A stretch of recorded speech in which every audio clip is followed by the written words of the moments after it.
In my previous review of the Model O, I mentioned whether it was worth buying one instead of purchasing an Ultralight 2 reseller version online. In the end, it came down to price and features. In that video, I mentioned that it wasn't a review for the O Small. I recorded myself saying it, but placed it in the video since it was already too long. I guess I should have stated it to make it less confusing. At that time, the O Small wasn't released yet. I want to also mention that this video is all about the Ultralight 2. I'm going to talk about everything, which will ultimately help those who already own one and those thinking about buying a reseller version. I'm not a mice enthusiast, nor do I have a large collection of mice, but what I do have is something to offer, hopefully a different opinion and perspective of this mouse. Throughout this video, I'll do comparisons with the Ultralight 2 and the Model O from time to time. Even though they're not the same size, it'll give some light as to whether having a large mouse or a smaller one will provide a better experience. Another quick thing before we start, on rare occasions, I check the Finalmouse website and sometimes see this mouse being available for purchase. Don't know why this happens, but just a heads up for those who didn't know this was a thing. When you get the Ultralight 2, the box displays its signature Cape Town image, FM logo, and name. Inside, all you get is the Ultralight 2 and another miniature box containing what Finalmouse calls infinity skins. These are organized in different sizes in 3 bags. The mouse is super light. It comes in 47 grams as its default and can fluctuate in weight when attaching the infinity skins. The mouse itself feels strong. I can put pressure on any sides of the mouse and it doesn't give in. It has 6 button properties, the left 2, top 2, mouse wheel, and finally the center button or DPI button. It's like a white beige with a bright orange cord. This is the color pattern for the mouse compared to other mice. When you first put your hands on this mouse, you're going to be surprised by how light it is. It took me literally like the whole day just to adjust, but it's probably gonna take me just as long as the O, and I've been using the mouse for months since it was released. My Ultralight came in just fine, no problems with any of the 6 buttons.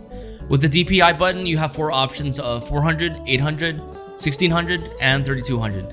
It's the same as the Air 58. I think it's possible to mess around with the sensor and have more options by using DM1 software, but I won't since I'd rather test its defaults rather than risk the possibility of messing with Finalmouse's warranty if it exists using some features of this software. In terms of sensors, it's using the 3360, which is the same as the Model O.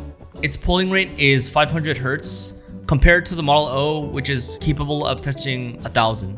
I've searched online and haven't seen much of a major impact on using either 500 or 1000. Again, I trust those who put their work into figuring these things out. So when a YouTube channel, Linus Tech Tips, a tech YouTube channel that you probably already know, mentioned that you can't really tell the difference in our wireless mice faster video, I'd be sure to believe him. In the Finalmouse website, it tells us that they've created a new wheel construction and a thinner phantom cord. I can't compare it with the Air 58s, but what I can tell you is that it's really smooth.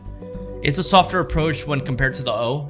The O is rougher when scrolling. Basically, you feel the stops more than you would on the Ultralight 2. Now, the horrors I've seen with many people with their Air 58 scroll wheel, I'm gonna admit, even I'm scared for the possible feature that my Ultralight 2 scroll wheel will eventually break. But that's why we have warranties. 4 years in fact. With the new Phantom cord, I actually love this cord. It's easier to place inside a bungee. It feels more like a wireless mouse than the O. I literally don't feel the mouse cord as it drags on my desk pad using my cassette throne. Underneath we have a new mouse feet design. They're great, but for some reason I like the G-skates on my Model O better. I think it's because its larger shape moves in a way that the momentum of the mouse drags slower, making it feel smoother. Sometimes I feel like they're about the same, but other times it looks and feels like Glorious's G-skates glides more smoothly. Okay, if you look closer, the Ultralight has sharp corners, while the O is rounded. The shape sizes at the bottom are about the same, except the top. Also, since the O is round, there's some curvature towards the skates, possibly giving it a more smoother glide. Maybe switching them to something like Hyperglides in the future might be a better option. Other than these features, one thing I forgot to mention is how great the side buttons are. I mean, they're like really great. They're bigger than the O and closer to your hand. But one major thing I'm not liking much is how you lose its feel and position when applying even the lightest infinity skin. Right now, I only have the lightest infinity skins on the sides.